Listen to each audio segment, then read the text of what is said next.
Okay, so heading into AFCON, we had an incredible camp set up for us. We had 2 sessions a day, two 2.5-hour sessions every day leading up to the first game. And I think the camp is what brought us together.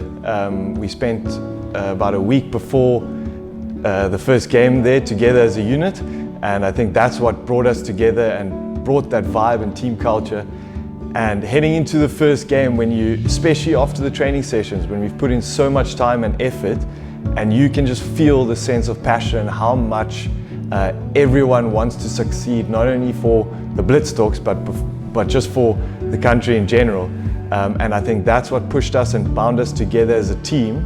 And what makes this Blitztalks team unique, and I've said it before, is that coming in, whether you haven't even had your first cap yet or you've been to 3 World Cups, we were all on the same playing field. We were there for a reason. We backed our ability, but we're also there for off the field personalities and vibe and passion that we can all bring to the team. And that camp brought us together. Even had the players, unfortunately, that weren't selected for AFCON were still there, still training with us. And that what brought the team together and showed that everyone is there for a reason, and everyone, regardless of experience, is there to do our bit and make the country proud. You want to make everyone proud, make yourself proud, make your family proud, your friends proud. But that video, I think, changed the game from a team point of view. And watching, you obviously in your own little bubble, but then you see your mom come up on the screen, and it's something that all you want to do is make her proud, make your family proud, and then you can see her say such beautiful words. You see everyone's family, kids, friends saying such beautiful words, the hockey community, and that just showed us that it's more than just us. It's more than just us winning AFCON. It's about the player that has won AFCON 3 times but is retired now. He's still proud that we won AFCON and that we want to achieve things. And it's about your parents that have paid so much, your brother, sister that have watched on the sidelines. And that is what that video did for me. I think it gave us an extra reason to put in extra amount of work, to show extra passion, and to truly show that it is above just us. It's not just about us, it's about greater things. And as soon as someone popped up on the screen, you could easily identify whose family member that was, whose friend that was, because there were tears, there were smiles, there were shivers, there were hugs, and just the amount that video brought us closer was, yeah, it was truly heartwarming and emotional, but in a very, very good and positive way. Players behind the scene that you don't even see that make such a big difference is what binds us together, and they, even though they don't step out onto the park, they're just as crucial as the 12 men that are leading the charge on the park. And without them, it would have been a completely different AFCON. And just, I know we've spoken about it with them, with the whole team as a general, over Zoom calls when we had a greater squad of 24. It's not about the 12 that is selected, it's about the 24 or the 18 that are in the greater squad, that push each other and that make us perform at the best that we can in order to perform for the country. So obviously going into AFCON, dream to play in the final and obviously lift up the AFCON trophy and be the best or the champions of Africa. And that's obviously been a goal of mine ever since being selected for the AFCON team alongside my Blitztalks brothers. And heading into playing the Botswana game, yeah, it was good to get a cap, but of course it wasn't a tight contest. Then heading into Namibia, and the Namibians, they want to beat us, we want to beat them, because we're now vying for the best team in Africa.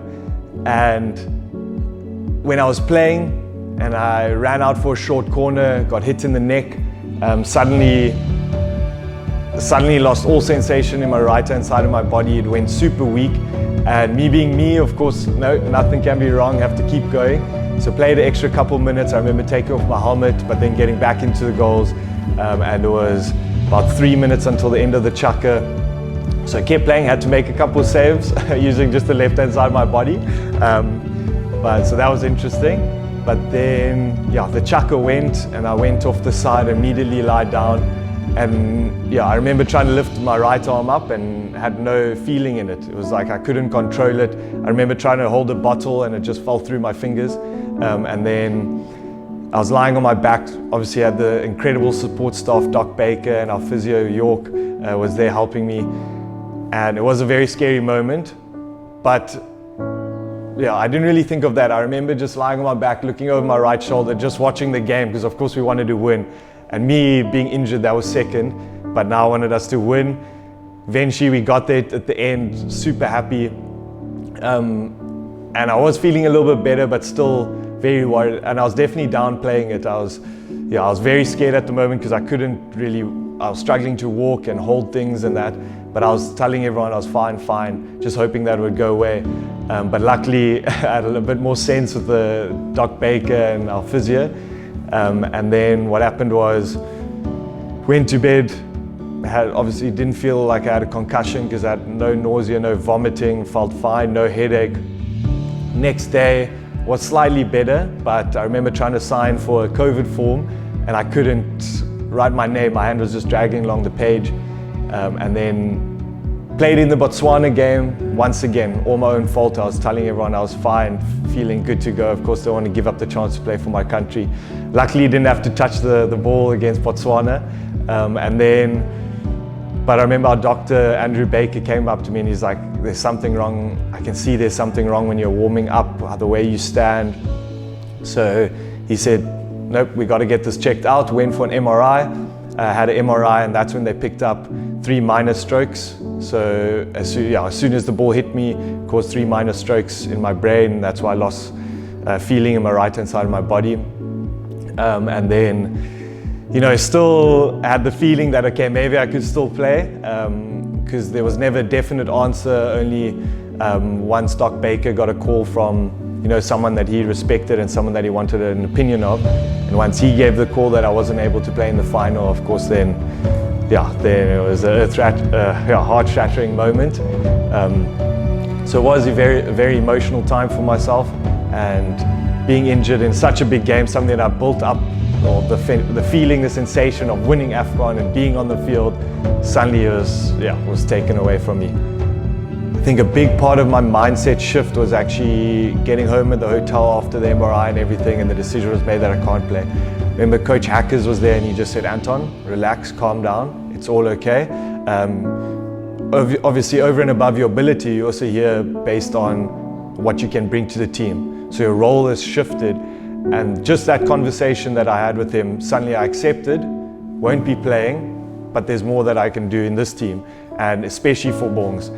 And the scary thing is that there wasn't a second or an ounce of fear that I had going into any of the games, even into the final, of me not playing, because I knew the team would be able to. And I just knew Bongs was a different type of animal.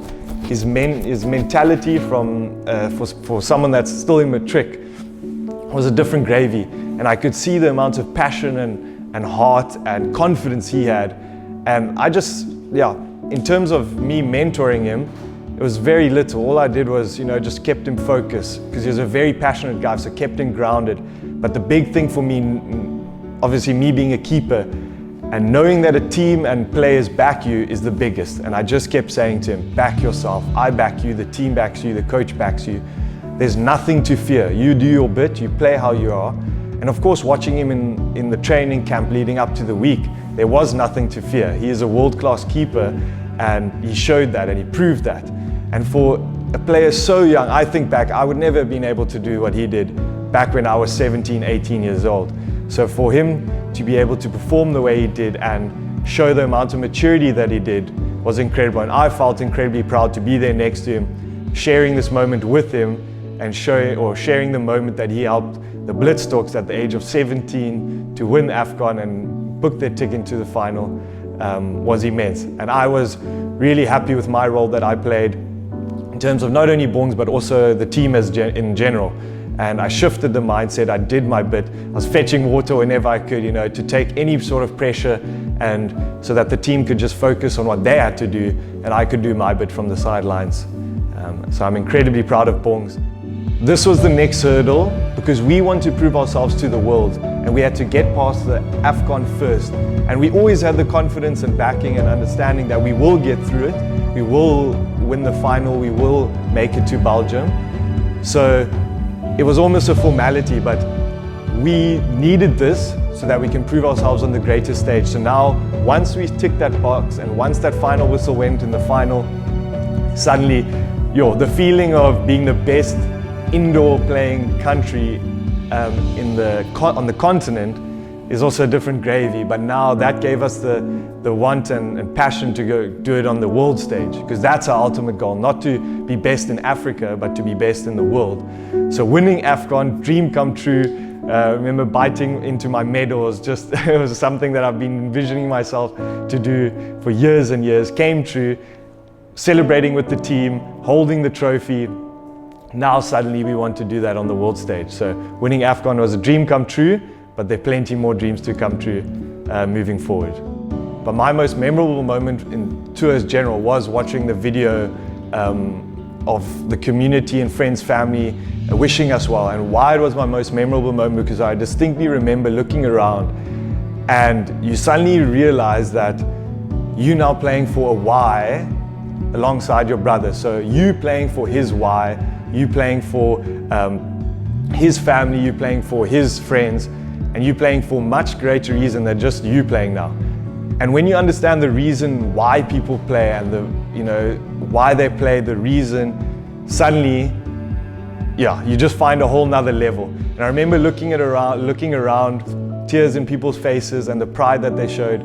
That was my most memorable moment, because I will do everything I can to make sure that their family is proud, to make sure that they can look their brother or sister or mom and say, "Mom, I did it," or "Dad, I did it." So that is just something that changed my entire perspective on the team and gave me an extra push, so that I'm now playing for not only the brother next to me, but for his why and his reason. And something that we did that changed the game, I felt changed the game, is that we would have these team discussions, and we would select someone to sit and not say a word for 2 minutes, and how many minutes it was, and we'd have the team speak to that person. What do they think of them? Positive thoughts, because someone from Durban, for instance, who I don't know much about, he obviously has a perception of me, and for him to sit there and say, "Look, I actually look up to you, the way you show yourself," and things like that, changes the game. Because once you understand, okay, this guy has this feeling for me, this positive nature and positive affirmation, suddenly you have a better bond with that individual. And we did that each night, so everyone had a turn, and suddenly you understood when you had a Muzi speaking to a Justin Domelo, two completely different ages, but yet on the same path in terms of they both respect and understand each other. And that type of team culture is what's gonna give us the edge at the World Cup. And I look forward to it, more discussions like that, because culture can overcome anything that's put in front of us. Obviously, dream come true to win AFCON, dream come true to be playing at a World Cup. That's something I'll be fighting for my place for, and I can't wait for that challenge. But to be pioneers as the Blitzdogs. We're not there to just make a top 10. We're there to make the semis, or quarter semis. We're there to change the game. Enough of South African hockey just being good enough to make tournaments, and then just go along for the ride. We're there to challenge the best in the world, and that's what's excited me about Belgium. The opportunity, because we haven't had this opportunity in ages, especially with this team, to do something special and be different to the rest. That's what's exciting me about Belgium.